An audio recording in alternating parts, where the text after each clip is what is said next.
Hi students, चलिए आज हम लोग देखते हैं क्वेश्चन नंबर 9।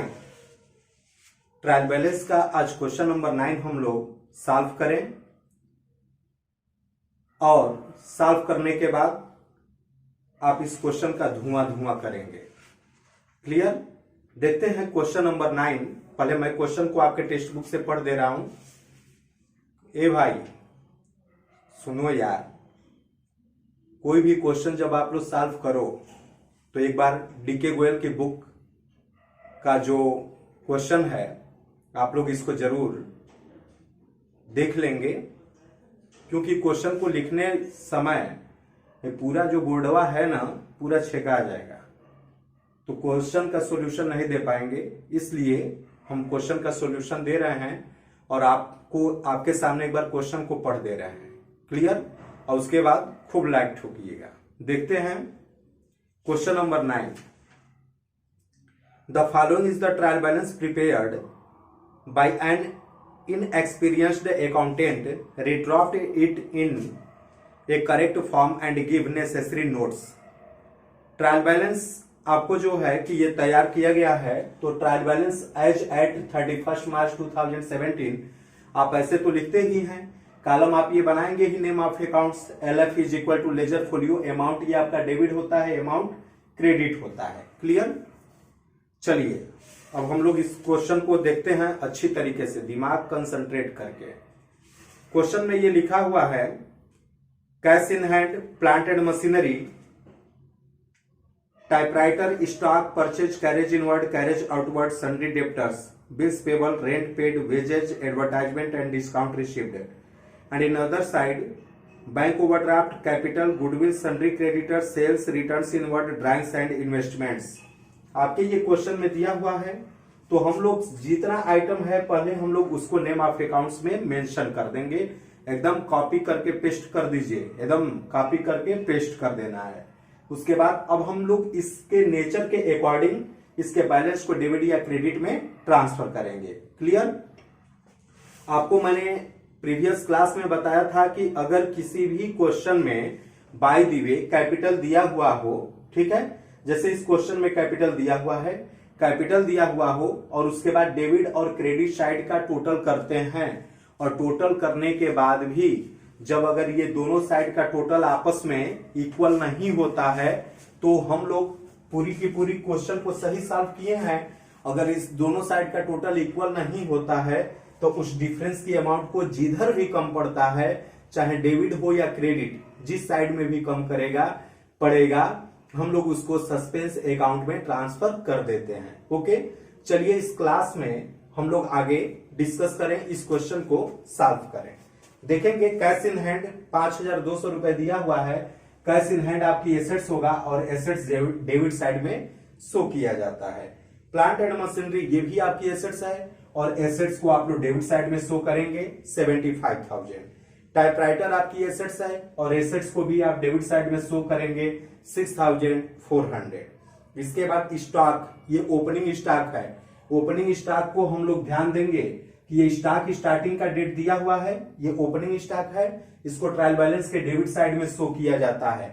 अगर क्लोजिंग स्टॉक यही दिया रहता तो हम लोग क्लोजिंग स्टॉक को ट्रायल बैलेंस में नहीं शो करते, कहीं भी नहीं, ना डेबिट में ना क्रेडिट में, उसको नीचे नोट्स के रूप में शो कर दिया जाता है। क्लियर?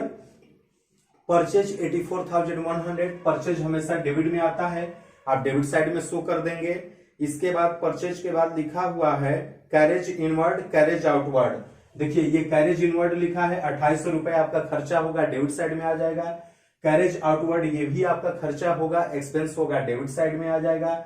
सन्ड्री डेप्टर्स, डेप्टर्स आपको पता है कि डेबिट में ही जाता है, तो आप लोग सन्ड्री डेप्टर्स को डेबिट साइड में दिखा देंगे। बिल्स पेबल ये आपकी लायबिलिटीज होगी और लायबिलिटीज को आप लोग क्रेडिट साइड में शो करते हैं, तो क्रेडिट में दिखा दीजिए। रेंट पेड, जब आप किराया देंगे तो आपका एक्सपेंस होगा और एक्सपेंस को हम लोग डेबिट साइड में शो करेंगे 9,600। वेजेज 16,500 रुपए आपका खर्चा होगा, आप किसी को मजदूरी देंगे तो आपका खर्चा होगा, खर्चे को हम लोग डेबिट साइड में शो करते हैं। इसके बाद देखेंगे एडवर्टाइजमेंट, कहीं प्रचार करवा रहे हैं, विज्ञापन पर खर्चा कर रहे हैं, वो भी आपका एक्सपेंस होगा, आप एक्सपेंस को डेबिट साइड में शो करेंगे 4,500 रुपए। क्लियर? डिस्काउंट रिसीव्ड, जो भी चीजें आपको रिसीव होती है जैसे discount received, commission received, interest received, ये आपको रिसीव हो रहा है तो क्रेडिट साइड में जाएगा। जैसे डिस्काउंट रिसीव्ड, इसकी अमाउंट 3,200 रुपए क्रेडिट साइड में शो किया गया है। क्लियर। इसके बाद बैंक ओवरड्राफ्ट, ये आपकी लायबिलिटीज होगी और लायबिलिटीज को जानते हैं आपकी हमेशा क्रेडिट साइड में शो किया जाता है, तो आप बैंक ओवरड्राफ्ट को क्रेडिट साइड में शो कर देंगे 16,000 रुपए, 16,400।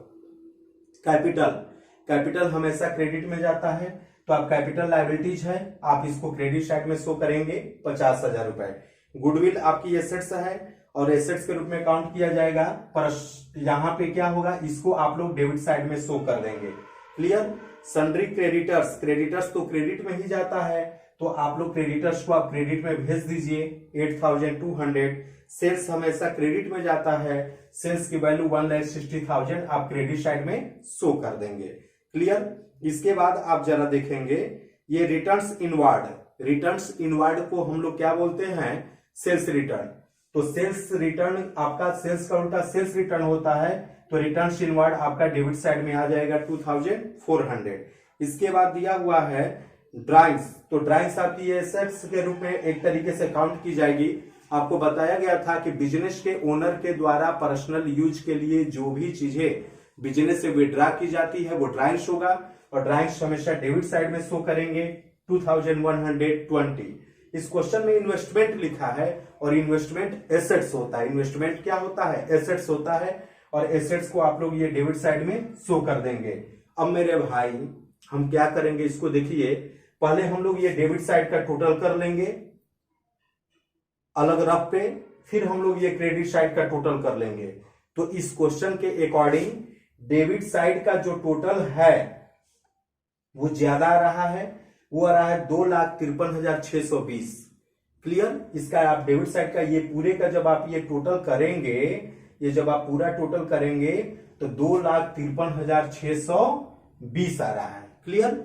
और ये क्रेडिट साइड का जो टोटल है यहां तक आप टोटल करेंगे, यहां तक तो कम आ रहा है, और अकाउंटिंग का रूल्स होता है दोनों साइड आपस में बराबर करना, डेबिट इक्वल टू क्रेडिट। तो डेबिट साइड ज्यादा है और क्रेडिट साइड कम है, तो आप डेबिट के बैलेंस में से जो आपने टोटल किया है उसमें से क्रेडिट का बैलेंस जो आपने टोटल किया है माइनस कर देंगे, तो 3,820 रुपए का डिफरेंस आएगा। क्रेडिट साइड में 3,820 रुपए का अंतर आ रहा है, और इस अंतर को हम लोग सस्पेंस अकाउंट में ट्रांसफर कर देंगे। क्लियर। तो देखिए हमने लिखा है सस्पेंस अकाउंट, ये सस्पेंस अकाउंट क्रेडिट साइड में गया है, क्योंकि क्रेडिट साइड में अंतर की राशि कम है 3,820। अब हम ये 3,820 रुपए को लिख दिए, अब ये आपस में क्या हो गया, बराबर हो गया। हम डायरेक्ट सस्पेंस अकाउंट में ट्रांसफर किए हैं, क्यों किए हैं, क्योंकि इस क्वेश्चन में कैपिटल दिया हुआ है, इस क्वेश्चन में कैपिटल दिया हुआ है, तो उसके बाद जब डिफरेंस आता है तो उस डिफरेंस की अमाउंट को हम लोग क्या करते हैं, सस्पेंस अकाउंट में ट्रांसफर कर देते हैं। और जैसे जैसे बाद में जब एरर्स का पता चलता जाता है तो धीरे धीरे सस्पेंस अकाउंट राइट ऑफ हो जाता है। उसको हम लोग अगले chapter errors and their rectification of errors, और जो है कि उसमें आपको सस्पेंस अकाउंट भी बनाना होता है और जर्नल एंट्री करना होता है, तो वहां पे जाकर के सस्पेंस अकाउंट के अगर पूरे एरर्स का पता चल जाता है और एंट्री करते हैं तो इसका बैलेंस दोनों आपस में इक्वल हो जाता है, मींस बराबर हो जाता है। सस्पेंस अकाउंट में जो भी डिफरेंस की अमाउंट रहती है वो खत्म हो जाती है। फिलहाल में आपके ट्रायल बैलेंस में हमने ये देखा कि डेबिट साइड का टोटल ज्यादा है और क्रेडिट साइड का कम है, तो डेबिट के टोटल में से क्रेडिट का टोटल को माइनस करेंगे तो डिफरेंस की अमाउंट 3,820 आएगा, और इसको हम लोग सस्पेंस अकाउंट के रूप में ट्रीट कर देंगे। Okay, that's solve. Thank you.